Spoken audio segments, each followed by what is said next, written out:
Hello and welcome to What's New in NX11 Sketching. We're going to take a quick look at some of the new features in the Sketcher in NX11. The very first thing we're going to look at is the new Sketch Relations Browser. With the new Relations Browser, we can quickly interrogate how our sketches were put together and what's tied to what based either on constraints or curves, things we want to pick on the screen, or all of the objects in the sketch. We can see here now the status of what's totally constrained and what still might need some more constraints.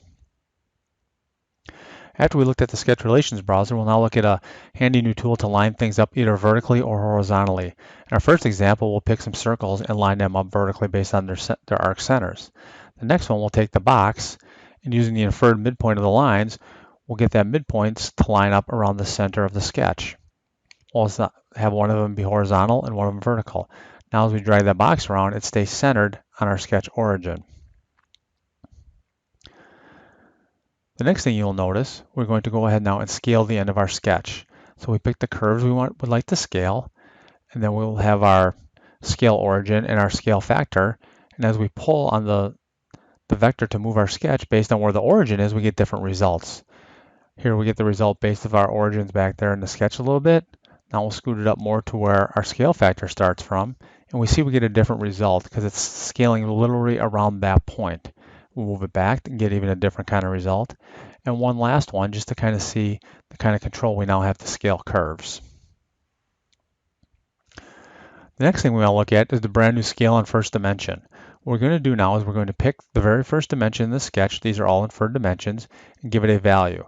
And when we do that, you will see that the sketch immediately is now scaled to that brand new size. All the dimensions in the sketch have changed.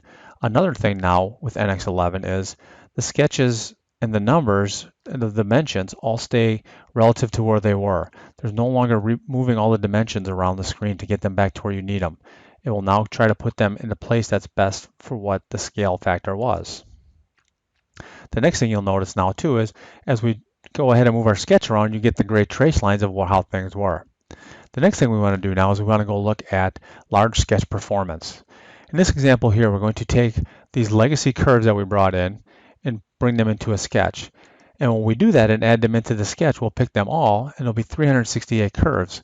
And when we do that, we'll get a warning message, or not a warning message, but an information message that says, look, you have all this stuff picked. Would you like to turn on or off all the things required to do large sketch performance? So we'll take the defaults and say yes. Now we can work with these large sketches.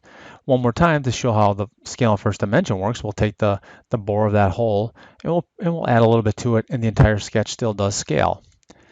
In our last example, what we want to do is we want to take the sketch we have here, we want to create kind of like a tracer or a follower to this. So we're going to go ahead and create a circle, and when we do that circle now, we're going to create a couple of the new constraints. The first constraint is going to be we're going to make these two items tangent to a string. And the second one is we want to take the handle and we want to make it perpendicular to that string. And that's an entire string. Unless we want to do is give our handle a fixed length.